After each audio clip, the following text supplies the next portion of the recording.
Afternoon, Josh. Thanks for coming on, mate. How are you? Thank you very much. Yeah, I'm good. Thanks. I'm good. Awesome. Cool. I'm looking forward to this, mate. I've sold it really, really well to everybody, and I'm sure you're not going to disappoint. It's going to be good. Right. So the pressure's there, mate. So how about you give me and the listeners a little bit of a background on yourself, mate, where you've been, what you've done? Yeah. Okay. So I always think it's important to start with who you are, who I am as a person. So I've got a 2-year-old boy who's absolutely bonkers. He's at that age where he's just running around trashing everything at the moment. A lot of fun to be around, but it's incredibly tiring and exhausting. From a large family, I've always had a sense of adventure and always wanted to move, live, work abroad, get outside, whatever people like to call whatever a comfort zone is. And yeah, I really need kind of challenge, adventure, growth. And I've always really wanted to choose my path and my life myself. Like I said, come from a big family, kind of spent quite a lot of time raising myself, so it became a little bit feral, I suppose. And then I think I pretty much left home around 18, having spent quite a few years, like I said, raising myself prior to that. And yeah, that's a bit of me as a person. Professionally, I suppose because of who I am as a person, I'd always wanted to move, live, work abroad. So I did the whole. I got into strength and conditioning quite late, about 26. Then I was lucky enough to jump straight in with the EIS internship, having personal trained for a while, and then kind of that ran its course. I was with the EIS in the early stages. I got made redundant. Slash shit canned, so it's somewhere in between the two. I then managed to get a job with Rotherham Rugby and did a 2 to 3 seasons there, which was a bit of a baptism of fire, really. EIS was a nice, easy entry, believe it or not, for that. That was pretty savage. And then I kind of burnt out, hit the wall at about 31, and just I looked at myself and just decided I didn't want my life to be like this anymore. Within 3 weeks of making that decision and just absolutely kind of taking my blinkers off, realizing I wasn't where I wanted to be in my life and where professionally as well, I had thrown my hat into the ring for a bunch of jobs overseas.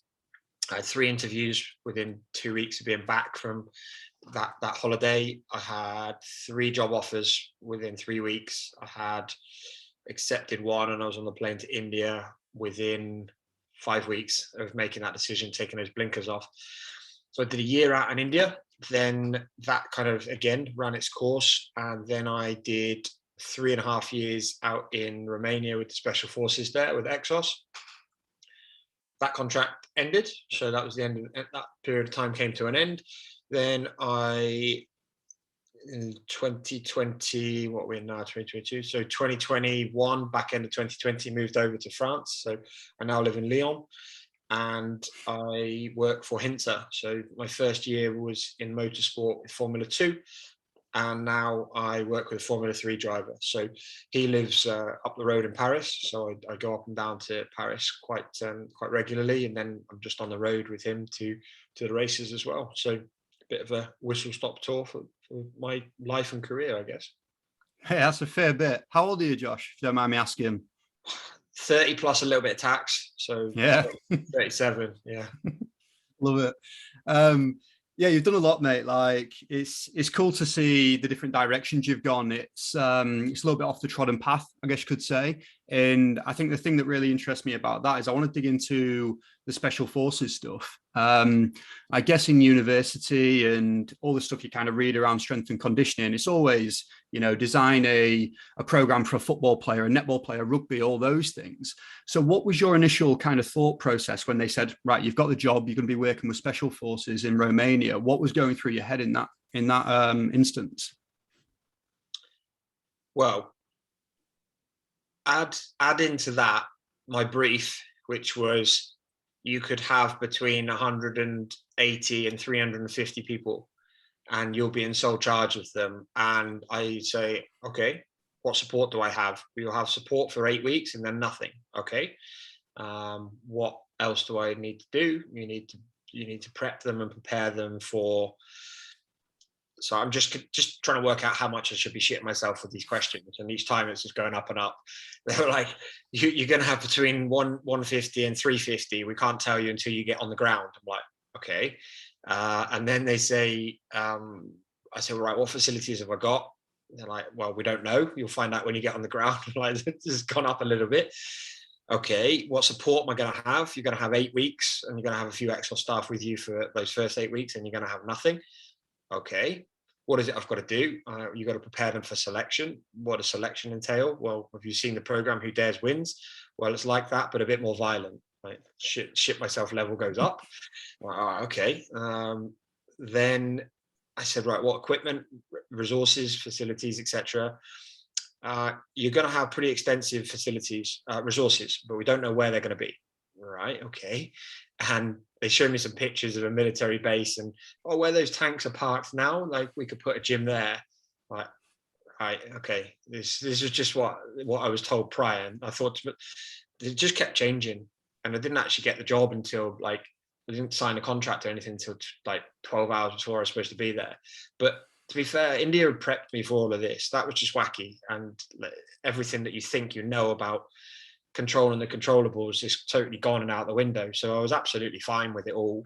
I was just like, okay, I'm going to build this plan, build the structure, and it has to be flexible, and it has to account for variables, and it's the it's the ultimate in undulation, and seeing what happens on a day-to-day basis.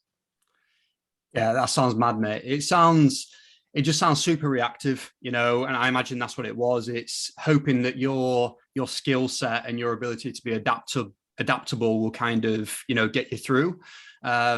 You saying that you're going to have like 300 men to be in charge of there, it just reminded me of like a Leonidas and the 300 Spartans, and that explains the beard you've got going on at the moment, mate. It's appropriate.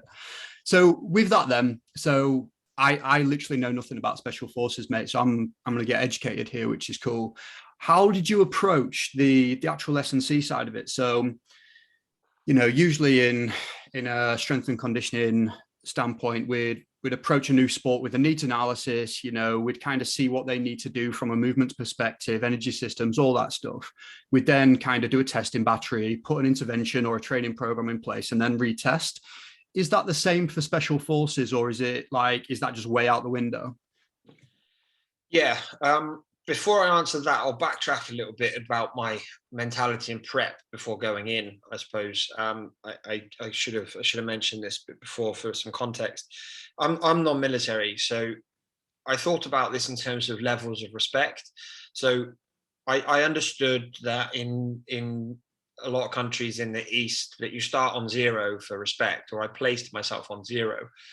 And I'm non-military, so that's -1. I'm obviously not on special forces, so that's -2 because I'm non-military. I don't speak the language, so I'm on -3. And I'm a contractor, which aren't really looked upon overly favorably by them, by a lot of military personnel. So I'm on -4 for respect before I even go in. I thought, what on earth am I going to do here? And I was equally as worried about the US side as I was, that's who I was kind of contracted by. I was equally as worried about those guys as I was the Romanians. And so I just kind of made this decision that I actually did some communication work before I started. And when I just started on, I knew that I had a tendency to waffle. I had this preconceived idea that military was just blunt, concise, to the point, bang, bang, bang. And largely that's true, based on what I'd seen in films and radio contact and all this sort of thing. And so I did some works and NLP work prior to starting, so that I was really clear that how I needed to communicate with different people and what I needed to change before I arrived. But one of the most valuable things was just literally I shut up. Like for the first 6-8 weeks, like nobody knew a thing about me because no one asked, but they don't mind talking. And I would just keep asking questions, keep asking. And the opinion was good. I think people had a good opinion of me in the early stages before we did the training. And I think that came down to the fact that I would listen a lot more than I would talk, especially the people that I was working with. And I would ask them questions about their friends, their families, all these sorts of things, and get to know them.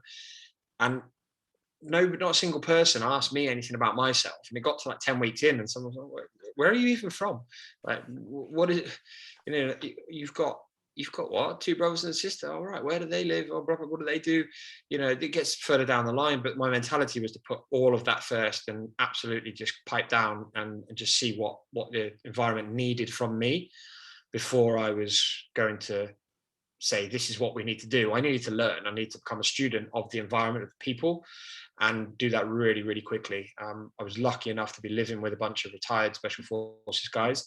I say lucky in the early days, and then that took its toll later down the line. 3 years living with dudes who are riddled with PTSD, broken bodies, broken minds, physically, mentally, emotionally, just shot to pieces.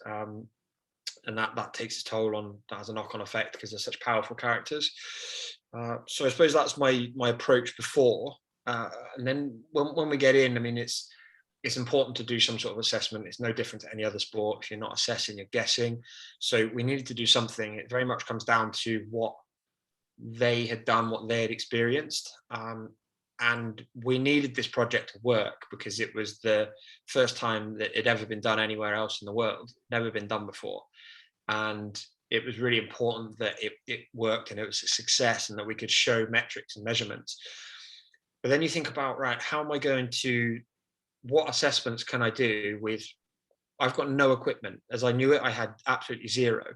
By the time we actually began, we had one Connex container, which you'll see like a beaver fit, which has got some rigging on the outside.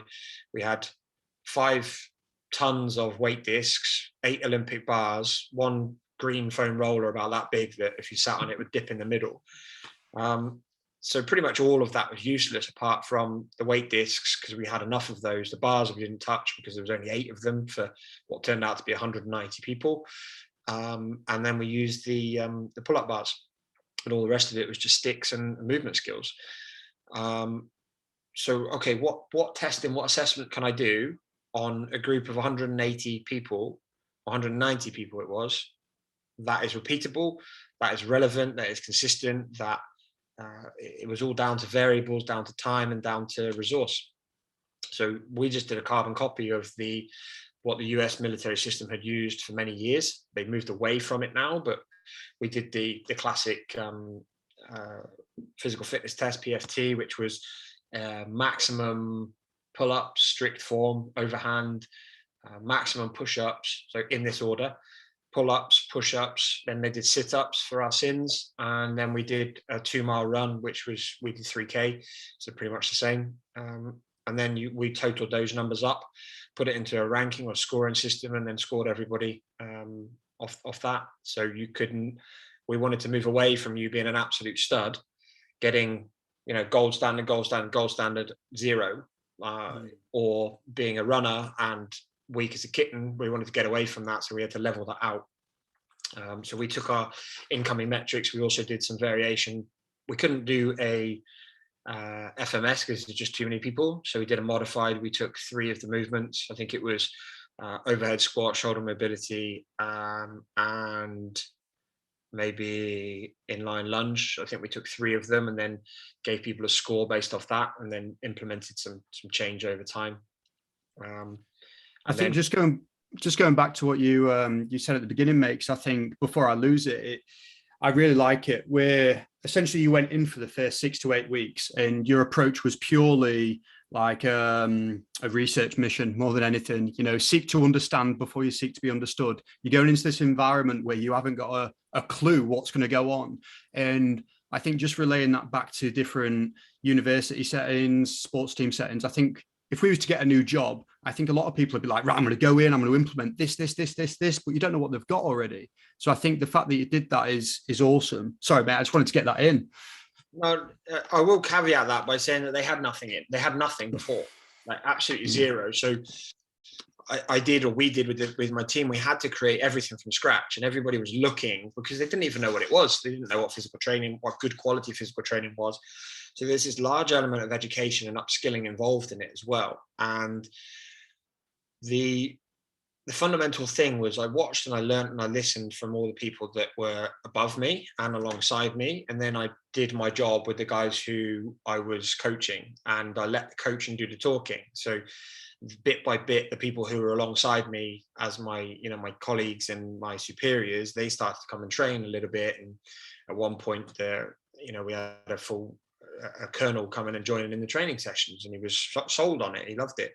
And then he went and brought that to his unit when he got promoted. And these things start to spread. But yeah, it was a real interesting experience, but a massive learning curve in terms of how to communicate. And I think I did a reasonable job of managing and running the environment, especially in the early days.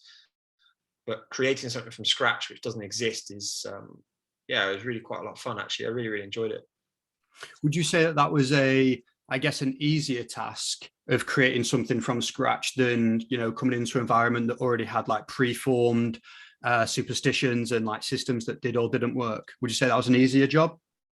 Well, there's people within the system that had trained, or they thought they knew what they were doing. There was people who had done their CrossFit and all this sort of stuff, but really there was just a lack of understanding as to what high quality physical training was, or performance based training, should I say, because they'd never done it before. And that's not their fault. It's just, it's not ingrained in their system. And ever since the fall of communism, which was actually very professional, ever since that, the things have just kind of slid downhill. So when they came back in and they were like, holy shit, it feels like we're back in the day. In a lot of ways, they were like, okay, I can really kind of see where this is valuable. So yeah, it was an interesting ride, I have to say.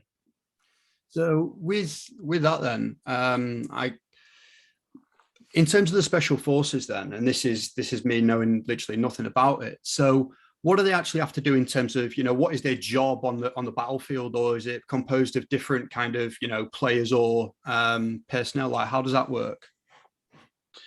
So they normally operate within a team, and it depends on which nation as to how big your team is. So some will have a 12-man team, and each team tends to have a speciality. So, for example, in the US, they might have a mountain team, a desert team, a desert group, and a group is made up of loads of teams. So if there's a mission that involves them having to go into a certain place which is more desert than mountain, then they would send the desert team. If there was something a bit more, water-based, that's when the SEALs go in, and all these different things. So a lot of the SEALs are obviously on land as well, but there's all these different specialities within that. Then within the team, they have their specialities as well. So everybody has to be they're a master generalist, but there's always one thing that they are, they're renowned for. So one will be a medic, so a combat medic. So he's like trained up to a higher standard, and he's responsible for keeping everybody up to speed. Another person will be trained up in combatives and the physical training. His responsibility would be to take care of the team's training. Someone else is the weapons and demolitions expert. Someone else would be the navigation and communications expert. And everybody just has a slightly different speciality, but you have to be a minimum standard. And the minimum standards are just ridiculously high. So the minimum standard of every single thing they do would be considerably better than the best of the, just the Army, the Navy, and the Air Force. Awesome. Yeah, that helps. Yeah, it's helping me get my head around like what they actually. I guess I'm just building a picture of this person in front of me, or this team in front of me. What were some of the things you saw physically from them then? So was there any specific like benchmarks that you had in terms of physicality? And what did an average kind of special forces guy or girl look like? Well, if you'd asked that question to about 15 years ago, you'd have had a very clear answer. So the guys that I lived with, they were retiring, or they had just retired, and those guys, every single one of them, they're just like cookie cutter. They were no one was above 5'11". Nobody was more than 80. Well, some of them put a bit of weight on. Excuse me. Some of them would put a bit of weight on, but none of them were over 85 kilos. When they were trained, they were 85, almost bang on the nose. They were short, they were lean, they basically all had tattoos, they all had beards, they all had, they were just cookie cutter. And that was because they had to be able to do whatever it was that was required of them in all sorts of different environments to the level it needed to be done without fail. And if not, they were ruthless. You get chucked out the back. You get one warning, and if you fail that their assessment, each group has a slightly different assessment based on their needs. So if you're a little bit more mountain based, you've got to be able to walk up a bloody mountain. And if you can't walk up the mountains that they have as their set training exercises in certain time with X amount of kit, then you get one more chance. Then you're pretty much gone, or they kick you off to physical training camp, which should be savage, no doubt. I'm talking about the US guys here, and then they would come back from that, and then they would go up the mountain again. Okay, you can come back on the team now, but don't ever do that again, or you're off, like you're out, and you won't be back in, kind of thing. So they're real strict on it, and we used to talk about it. The only real essentials that there's, it sounds a bit silly, but the physical training and the navigation skills were the two kind of fundamental things that absolutely always had to be in place. You can teach somebody how to shoot to a minimum standard. You could teach somebody how to do all the other things they needed to do to a minimum standard. But if literally you are so fatigued, you're so tired, you're so weak that you can't carry your mate out of combat, or you can't walk up a mountain to get to an extraction point, then you're risking everybody's life. And that's the way that they used to kind of think about things. So the physical training was just a non-negotiable. And that for me was really refreshing, especially with the US guys. With the Romanian guys, it wasn't quite there yet, that mentality, because it hadn't been ingrained really from their special forces was about 10 years old, and probably only really about 3 or 4 from a really formal perspective. The US guys have been doing this since the 60s, so there's a lot of years getting it wrong and rehashing it, going again and again. So that's cool. I think, yeah, mate, it's mad. It's really interesting to hear how it's kind of coming together for you. What was their, I guess, how does their week look then? So what are you having to kind of work around in terms of your physical training? Like how many times a week did you manage to train with them? And, what were they kind of having to do alongside that?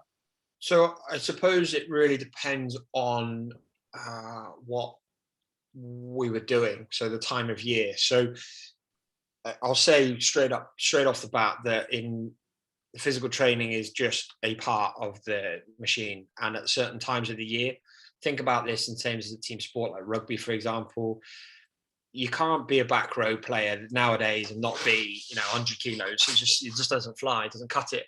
So the physicality side of things is really important. In pre-season, you have this kind of sliding scale of like starts off quite highly physical demanding in terms of, a bit more time away from the ball and a bit more time in the gym and, conditioning. And then bit by bit, as the, playing time gets closer, you make that transition.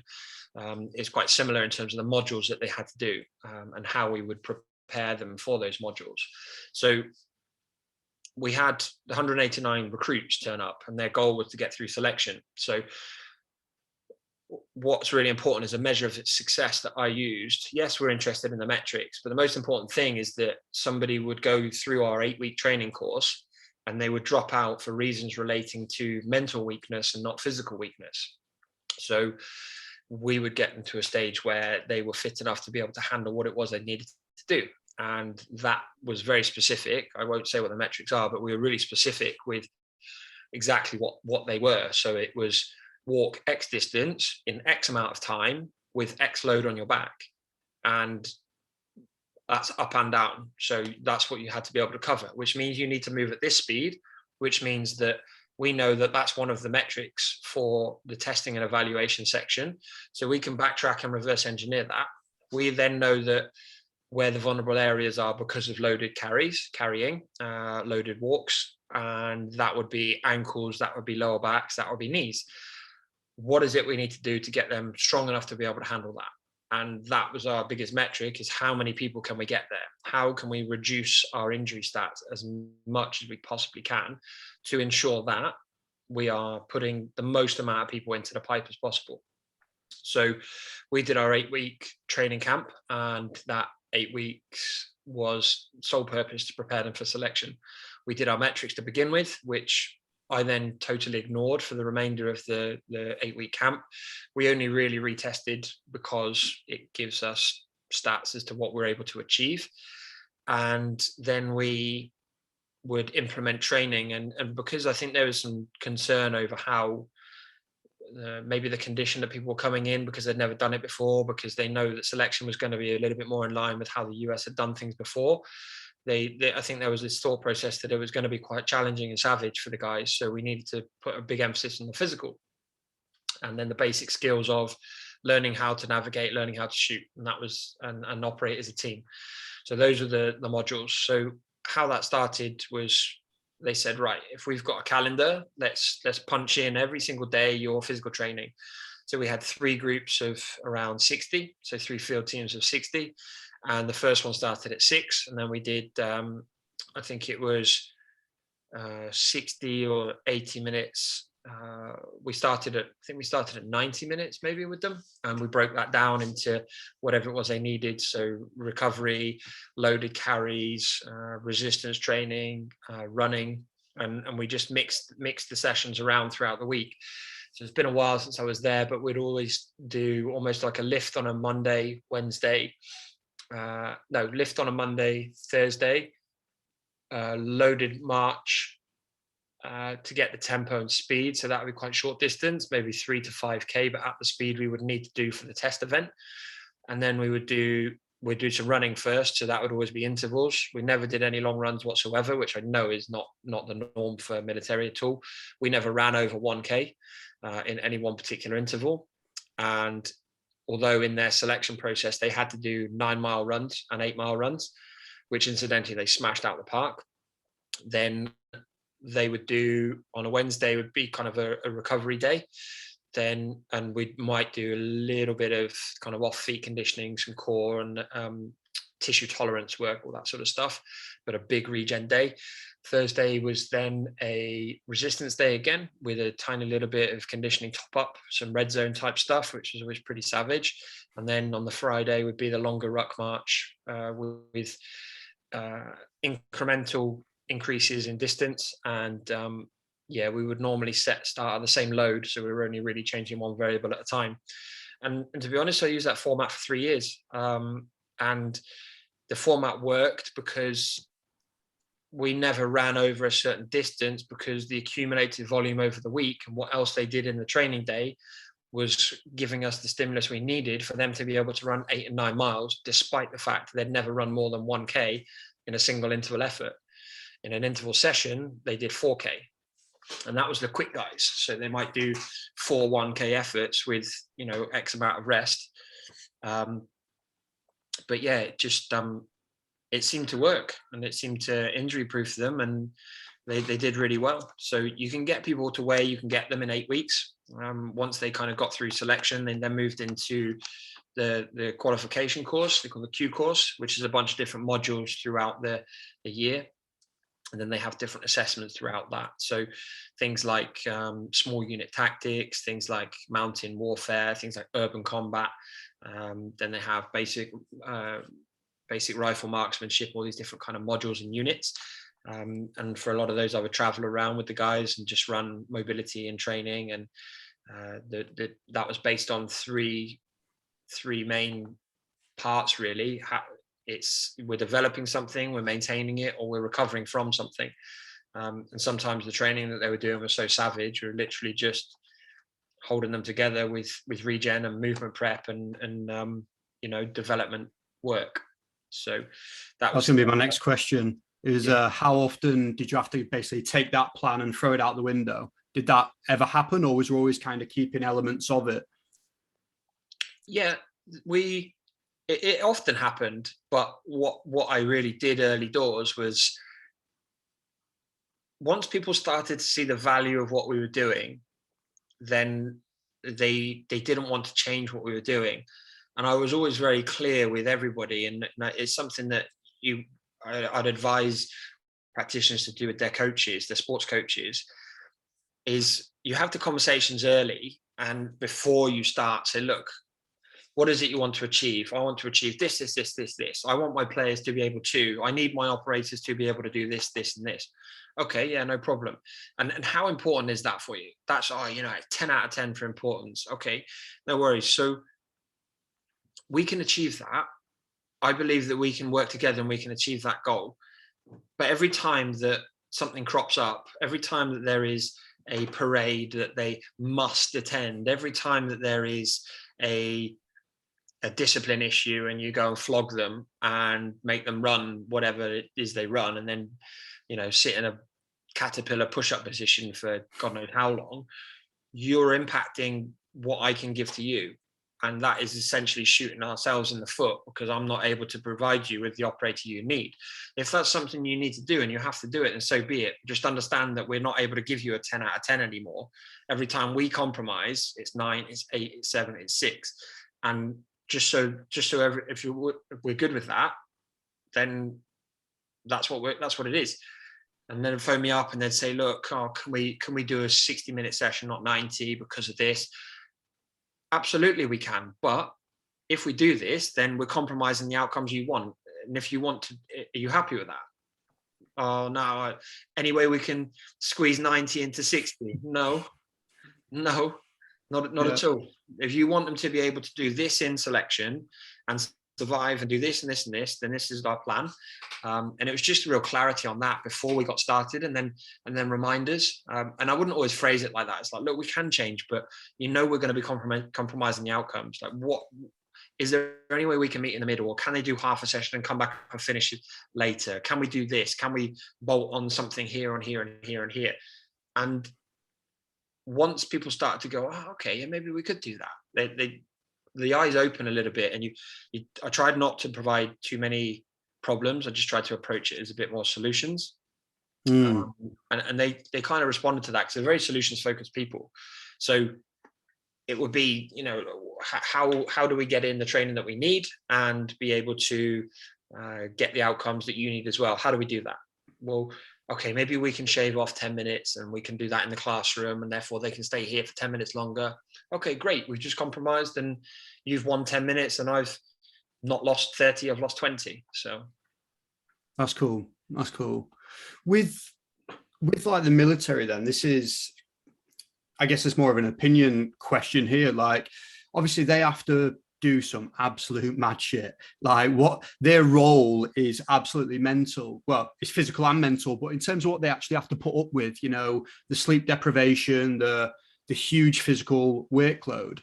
Do you feel like, and this is kind of out there, do you feel like you would change the way they train in order to get them more physically ready for the outcome of going to war and doing these missions? Do you think the military approach to, training soldiers is outdated, or do you think it really serves the purpose of what they need to be able to do long term? Good and big question. I'll caveat anything I'm going to say, which is I'm non-military, so really I don't have any valid opinion. However, I'll give it in the interests of entertainment for the listeners. And what I will say is that we only see what people put out to us and what people tell us. And if you've had a good experience within the military, you will provide positive feedback. If you have been churned and burned, which is highly likely, then you will provide negative feedback. One thing I will say is that no single person leaves the military. I've never known anybody without some sort of physical ailment or disability. But then again, I don't know a single person who's ever played rugby who hasn't left with a single ailment or disability. What the military do really well in the US, for example, is you get compensated for that. So everything that you do have, these really, really detailed medicals, which I think is independently done prior to entering, like hugely detailed. We're talking like 3-5 days worth of actual medicals. And then they will redo that exact same process on exit. And then everything that you check, as in a checkbox that is no longer as it was, that is almost like an extra percentage disability, an extra percentage. We've got people 160% disabled. and because they're just that bashed up, that broken, that was just something that happens. But there is a lot of changes. The US are always leading the way on this with how they train their operators, and there was a massive change and shift from a program called the Thor 3 program, which came in. That absolutely took off, and that was very much a systematic exos style. In fact, they made the program, or they were heavily involved in the creation of, and they ran the program for a long period of time and were inside their units for a long period of time, and they still are to a certain extent. There's a lot of really great stuff going on, but there's also a lot of off and turbo. They only got 2 switches, special forces guys, off and turbo, and that's it. There's a lot of CrossFit, smash yourself, push. There's not enough recovery, regeneration, a lack of understanding towards all these different types of things. Would I change anything? I don't know, because I don't know enough about the system, but they are the best at what they do for a reason. There is massive collateral damage with the operators physically and mentally. If they change something, would they still be as good as they are and to be able to do the things they need to do? I don't know. I can't answer that. But is there a way that we can get a little bit more out of the guys and maybe increase career longevity a little bit? Yes, almost certainly. But that's the same as a rugby player. That's the same as, it's like you can build the perfect training environment off the pitch, but these dudes still going to go and run into each other as fast as they possibly can. You still got a 120 kilo Islander running, and you're going to try and tackle him, and it's still going to hurt. It's still going to break things. So they basically still have to go and do their job. So it's a job, and it's a career that breaks you. It's as simple as that. Apologies for that question, mate. It was a bit of a fucker, but I wanted to hear your answer on it, and I think you've given a really well structured answer there in the sense that they've got a job to do regardless of whether we think that there's certain physical things that we can improve. Well, actually, instead of giving them 4 hours sleep, how about we give them 10 hours sleep because it's better for testosterone? Well, yeah, it's just not going to work. I think there's minute things, like you said, that we might be able to improve, but you never know how that may kind of butterfly effect and change the whole system. No, that's cool. What were some of the, I guess, the biggest challenges you faced then in your time with the Special Forces, do you think? I think some of the biggest things I struggled with. So my job was to create a system, was to year one to create a system, and then over a period of time hand that over to Romanian led, to make it Romanian led. And year one was absolutely fantastic. I loved it because I did everything, and that was easy. That was nice. That was cool. It was such a great job. But then it becomes very difficult when you are handing something over that, firstly, I felt I was really attached to. The other thing was, so over a period of time, so 3.5 years, I had to create coach education training system. And we're talking about, there's a mentality shift that needs to take place both in the military, but also, in a lot of countries. I'm not going to say a lot of countries in the East, that's not fair, but it's certainly in Romania. And that was very much based on wholesale institutional cultural change, which wasn't necessarily on the ground.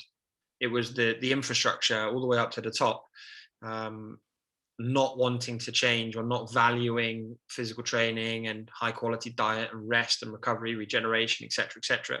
So you got these guys that are, these big fat bellies who, they can, with a whisk of a pen, they can make operators' lives significantly better, or they can keep it the same, and they don't understand it, so they just keep it the same.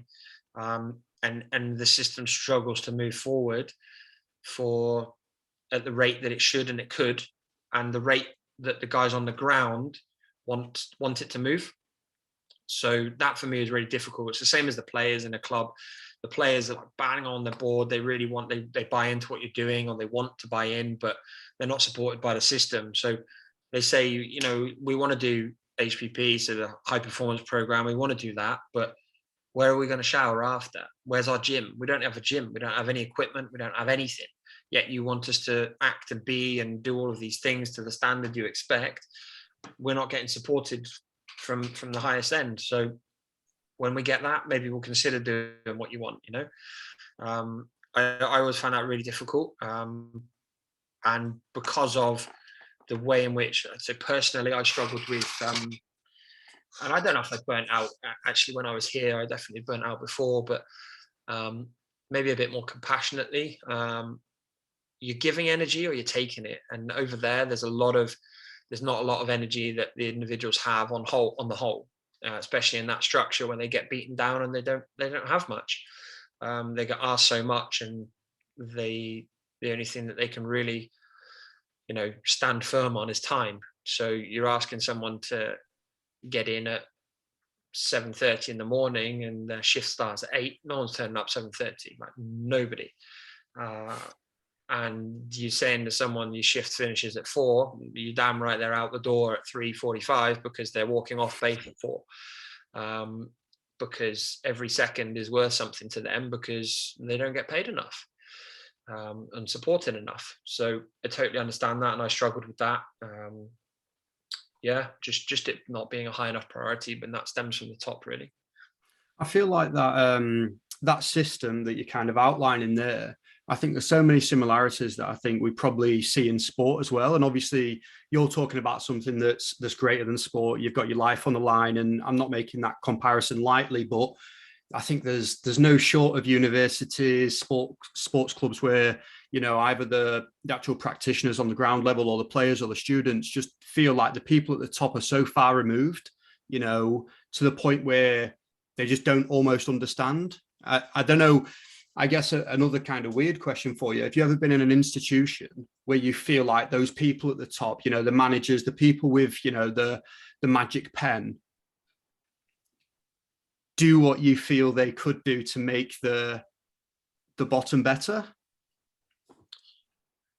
Yeah, I mean, I suppose, well, it's every organization I've been in has those people, every single one, whether that was the EIS, whether that was pro rugby, whether that was pro football in India, whether that was wrestling, boxing in India, and it's, if they don't seek to understand, they're never going to really buy in and truly see what it is you do. But I think we have a role to play in not necessarily helping them to understand, but getting our points across in the right way so that we don't alienate people, but also so that we can express the value of what we're talking about. And we're only talking about it because we care about the athletes and we care about performance. We're not talking about it because we want everybody to love us because we've bargained for an extra day off or half a day or whatever it is.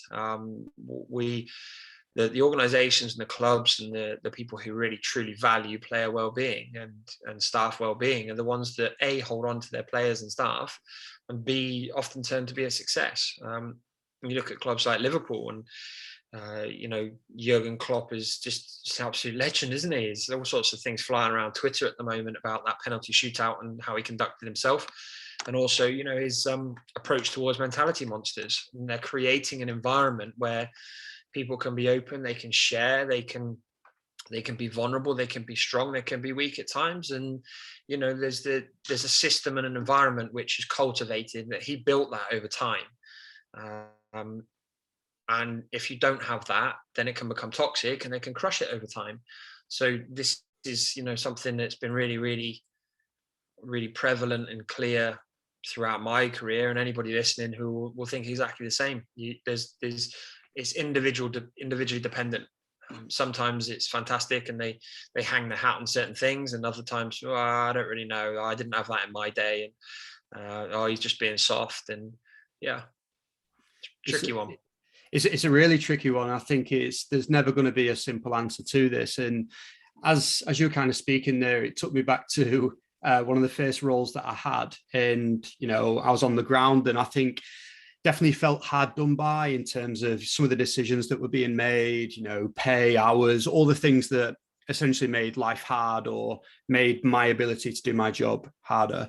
And I think earlier on, I was probably a little bit more forceful with how I kind of approach those situations. And no doubt, I know for a fact the way I approached it was wrong, because walls came up straight away. People got the backup, you know, and then I feel like I've probably done a disservice to everybody that worked with that manager in the future, because now they're having to fight against his perception of what we are as S&C coaches, you know. And the funny thing is, one of my more recent roles, I went in, you know, fresh face, ready to really tackle it with a new, fresh mind. And I encountered a manager who thought that all S&C coaches were essentially what I was like before, because she'd come into contact with somebody that would give her a bit of grief. And, you know, it's not just as simple as yes and no. You've got a lifetime of biases and all those things that are coming into it, and different goals and different pressures. Yeah, it's mad, mate. Human beings are a difficult breed. Yeah, we do kind of plant our own seeds as an industry and people.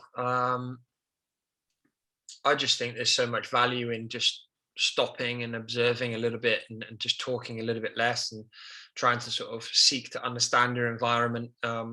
You know, and then it can be more powerful when you do talk, because people are more interested in what you have to say. And one of the biggest things I learned, and I've done exactly what you've done, I've always done like these sorts of things and alienated people, rubbed them up the wrong way, etc., and I got taught a lot of hard lessons. One of the biggest things was understanding people's agendas, and understanding the agendas of the players, the manager, the head coach, whatever you want to call them, the other support staff, the state, all the different stakeholders. What do they want? What do they want out of this situation, and how are you going to help them get it? And no one ever got in trouble by listening more. You only get in trouble by talking more. So why do we not listen more? These skills that we're talking about here, they often don't get taught at university, but often people will value a technical skill more than they'll value this. And we're talking about, these are the differences between getting a job and not, and keeping a job and not, and the manager taking you with them for life, and the manager binning you off as soon as they possibly can. So arguably this is equally as important as the X's and O's of conditioning, of strength and power, of velocity-based training. But, you know, 9 times out of 10, a practitioner would rather go on a velocity-based training course than go and do a Brett Bartholomew workshop on how to have difficult conversations, or how to put up healthy barriers and, you know, not alienate people. So Absolutely, mate. Absolutely. With I guess that whole experience then of being out there with the special forces, has it kind of changed your outlook on how you approach S&C for athletes, or has it kind of changed at all, or is it just reaffirmed some of the older things?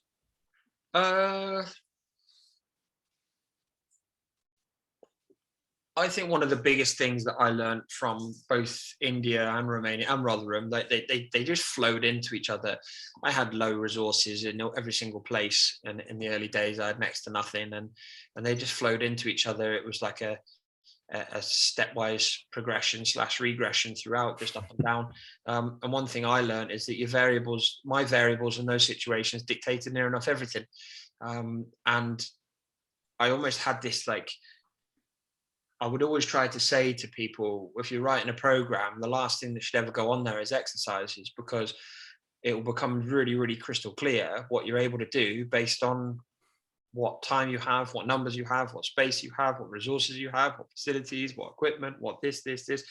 Before you know it, the only option for, you know, horizontal pressing is push-ups. And then your only option with that is loaded push-ups or banded push-ups or isometric, and you think, well, what's the best one of those? Okay, I'll choose that one. Fine. All right, let's do that for 3 weeks, 4 weeks, and then we'll change it for something else.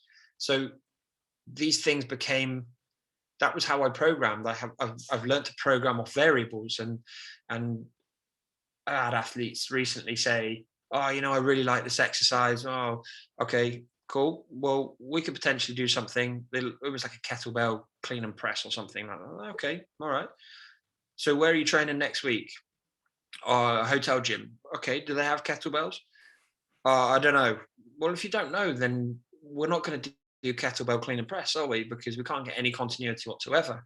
So what does hotel have? Well, I think they've got one of those, you know, octopus, like all-in-one machines that just Swiss Army knife of everything, does everything under the sun. It was like, well, I tell you what, let's just bring our own Swiss Army knife. Let's just get some bands and let's just focus on that. Oh yeah, okay. The variables just dictate everything, and if you don't, it's trying to put a square peg in a round hole. It just doesn't go. So that's Awesome. something that I massively changed, and then it was, I got a really clear understanding of what people are physically and mentally capable of. And the special forces guys, like they just like to be, they were treated like you would expect in lots of ways. So when they had a little bit of softness, some of them would respond in kind to that, and others would just be like, what's this? This is odd. But ultimately, they were just people, and they wanted to be respected and treated as people. So that was those guys. But I mean, it just makes me think now when I work with some different people, I just think, my God, like you guys haven't got a clue. You're just so soft. It's, how do we toughen you up? Let's have a little look at doing that, because that's only going to be beneficial for you and your sport. Yeah, and you have to remember, as you go through your career, you work with these different random groups of people that people think differently. You don't have the same mentality with a boxer as you do with I don't know, a volleyball player or a rugby player and a football player, and you can't expect the same things. So you need to take your hat off and change, but you can say, you know what, the mentality of some of those guys would be really useful in this environment. Let's see if I can take some of that and put it over there, and then that over there. And that's something that I kind of learned, is to what you can get from each different environment and how to build a pedigree avatar, I suppose. Being a sponge to all those things, I guess, just building up this massive experience log of good solutions. That's kind of what I'm taking from that. Yeah, there's solutions. There's at least two solutions to every problem, and some of them might not be very good solutions, but there's still two. Even if you're on the edge of the cliff, someone's got a gun to your head, you can either get shot, you could jump. It's still a choice. So what's the lesser of evils? What's the smallest worthwhile change? What's the most important thing is to have people fit and available and ready to do what they're supposed to do. And that was certainly how I always approached the military side of things. It was, the last negotiation string for me was when someone would say, we need to change training, or we need to cancel training. Okay, so you guys have got to go and do your job. If it's going to be more important for you if this is the only day you can do that, then this is what you go and do. It's as simple as that, because that's probably going to be more important. But this can't be a habit. And then let's keep track of how many times this happens, and let's look at this. Okay, look, this week you cancelled 33% of training, so let's lower our expectations by 33%. Oh no, we can't do that. Well, you can't cancel 33% of training and not do that. Okay, right, well, let's put it back in next week. Well, you can't do that either. We just got to accept that's gone. What we can do is try and mitigate that moving forward, not cancel 33%, because that is going to have a knock-on impact. And these were the things that were quite powerful and almost put the decisions back onto those guys. And in the end, the rule was just like, no one's cancelling any physical training. Simple as that. It just came down from the top. Like, it's never getting cancelled. And that worked quite well in the end. So I guess very much like an education piece. So I guess just shining a light on their decisions, just like, actually, this is the repercussions of you saying this. It's not even an education thing. Sometimes it's just like, look, you're not thinking about the implications, I guess. Yeah, that's cool. So what? Just on that, sorry, it's how it's said though, and ensuring that everyone is with you and on the same page right from the off, and then addressing it in the right way, in a non-confrontational way, in a non-aggressive way, and always understanding that, like, I think one of the most important words in communication is control. So you can always control how you say things, your tone, the speed at which you say it, the volume, your body language, whether you continue down a pathway or not, whether you assess what you're saying is resonating or not, whether someone's understanding or not, whether you're getting your message across properly or not. So keep control of those situations by planning it, mapping out how you want the conversation to go, and then assessing throughout that conversation whether that's actually happening or not. Because if it's not happening, the most important thing that you want to avoid is a catastrophic loss of rapport, which I'm pretty sure everyone on this call has experienced at some point. But if we look back at those conversations that really went downhill, at what point could we have put the handbrake on and said, you know what, mate, I think we'll pick this up another day, or all right, I just realized I've got to go and be elsewhere because I don't want to be in this conversation anymore. Whatever it is you need to say, put the handbrake on, and then you can go back and you can reframe it, and you can come at it from a different way. And there's a really good call with one of the digest episodes in the Facebook group with Dan Howes about this exact topic. So really, really interesting stuff. I listened to that. I listened to that digest episode, and it kind of refers me back to the story I told earlier. You know, I've got this one point in my head, you know, that you wake up at 2 a.m, you think, shit, shouldn't have done that, shouldn't have said that. But it's one of those, isn't it? And I think it definitely, I've learned from it, and I've actually changed the course of some of those future conversations by thinking back to those points. And it comes back to what you said there: control. The only thing I can control is how I do things. How other people kind of soak up that information sometimes is a little bit up in the air, I guess. It is, depending on your rapport and your relationship, depending on how good your listening skills are, depending on how prepared you are for that conversation, depending on, like, there's so many more things than people think. And if you actually start, and I did this exercise with a group of guys, put control and communication kind of in the center of a page, and think about what you can control within communication. And then you think about both you and the other person. What can you control? And the list is huge. So do a spider chart and actually map it out. It's absolutely massive. And before you know it, you've got an entire page full of information and detail about things you can control. And then you can go about thinking, right, how am I going to control the speed and tempo at which I'm speaking? How am I going to control the tone? What tone is it I need to use at a certain point? How am I going to control my hand gestures? How am I going to influence the space we have between each other if they're becoming agitated? How am I going to back up, pull forward, push harder, back off, do all these different things? And this is all the stuff that Brett Bartholomew's been teaching for years. It's just, I'm not 100% sure whether the community in the world is really ready to embrace it and invest in it yet. That's awesome, mate. That's awesome. So tell me, what's next for you, mate? What you got planned? What's going on in the future? So, like I said, at the moment, I'm working with a Formula 3 racing driver with Hintsa. So that's kind of the coaching side of things. Really, really enjoyable experience. It's fantastic. And then the second thing that I'm doing, which is real, I think I've probably found my calling with it, really, is performance practitioner wellness and well-being. So I've got a small company called Career Blueprint, and that's fundamentally based on giving practitioners the skills, tools, and resources to take control of their well-being. So I'm defining well-being as happiness, health, and wealth, and that's happiness in terms of, health in terms of physical, mental, and emotional, and then it's wealth in terms of a wealth of knowledge, experience, positive relationships, good communication skills, and then obviously the financial aspect of that as well. So I operate out of, I don't really operate out of, but I have a Facebook community of about 630 or 40 odd people, and that's just a safe space for people to come and share, upskill, be listened to without judgment, with support. And that's been a really great place. A lot of people come and not a lot of people leave, which is obviously a good sign. And there's quite a lot of engagement in there, and that's all things well-being related.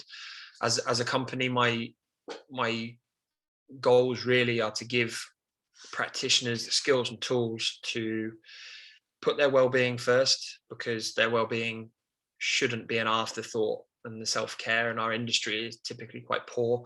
I certainly know that mine was and is at times, and then I have to double down on it and realize that you've got to practice what you preach. We also have this tendency of, our industry has a tendency of burning people out. Our industry has a tendency of crushing us because we give so much of ourselves away to our athletes and to our clubs. We get tied up and entangled in defining our identities by who we work for and what we do, and chasing the rainbow of a better badge and a better club. So that has a massive impact on our wellness, well-being, our relationships, and yeah, it's my mission to go about providing skills and education resources to combat those things, I think. It's just to the listeners that are going to be listening to this, I'd 100% recommend kind of reaching out to Josh and getting in that Facebook group. I think a lot of the resources, the discussions, and kind of the mini like podcast digest episodes are really valuable. You know, we've mentioned them twice today that I use on a day-to-day basis. There's key elements there that we need to kind of be understanding a little bit more. There was a discussion, I think you put it in the other day, around what do you feel has been the biggest benefit of this group so far? And my answer, it took me a while to think of it because I was like, okay, right. And in the end, the thing that I found the most beneficial with this Facebook group was the realization that you're almost not alone in your struggles. You know, that comradeship, that knowledge that other people have been encountering burnout, have had, you know, strings and strings of bad weeks, you know, of impacting your own mental health, your relationships, and people around you. There will almost not be one person in that group that has not felt those things. And, you know, just reading through the comments that people, you know, put in there, you'll pick up a few little nuggets there. I guarantee it. There's in the early days, especially, I was getting anywhere from 3 to 10 messages per day saying, oh, like, thank you for setting this up. This is so important. And, you know, this has really helped to know that there's other people that are going through all these different things as well.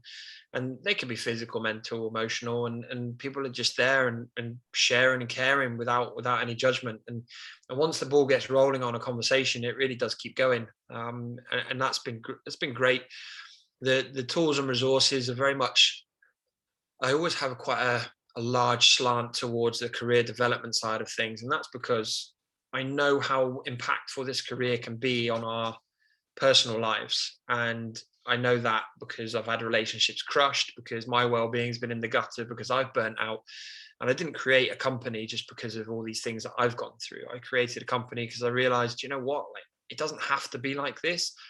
If I had the skills, tools, and resources, which I am creating, I probably wouldn't have had all these things happen to me. And as a net result of that, I probably A, have a bit more hair, B, have enjoyed my pathway, my community, my journey a little bit more. And I've never had a mentor, so every mistake I've made, I've always made the hard way. When I say I make it the hard way, that's fine. Fail fast, fail forward.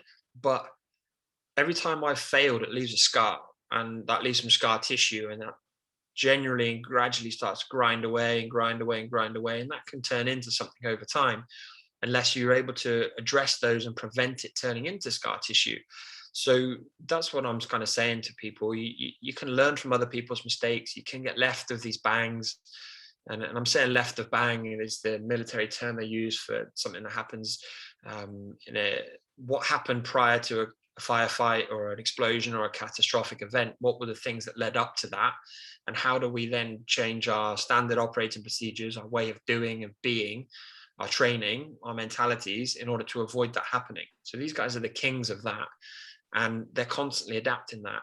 But we don't do that enough for ourselves. So what I'm saying is that there's a bang coming for all of us who are listening, or it already has, and that will be burnout. That will be your well-being being kicked in the pants. That will be a relationship going bump. That will be, you know, your own health at the expense, because of the way in which we address our career, and we allow our career to do these things. So my products, one of which is the Reflective Practitioner's Journal, that's a great tool for people. The feedback's been positive, for people to check in with themselves, really try and understand what has gone well and not so well on a daily, weekly, and monthly basis.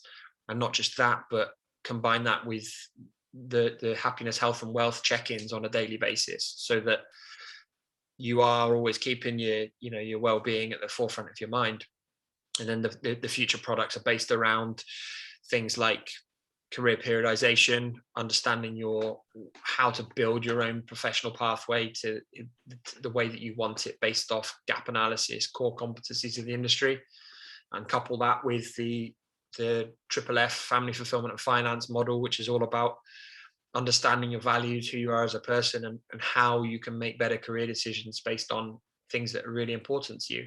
So all of these things almost combine everything really, and you just kind of you're able to build your own path and really home in on what is going to make you happy in 3, 5, 10 years time, and what's going to fulfill you, so that you can have a career which is full of fulfillment, opportunity, and the finance that you want and deserve. So I guess that's what I'm doing now, really. That's my mission.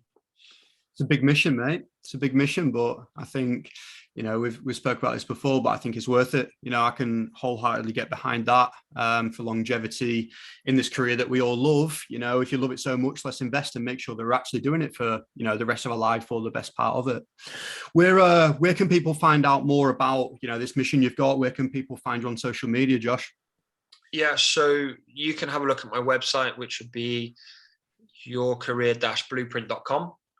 And then you can just follow the different links in there. But Instagram would be Career Blueprint, so at Career Blueprint. Twitter is at Coach Blueprint1, because Career Blueprint was taken on Twitter. I don't know who that person is, but I'll get in touch with them.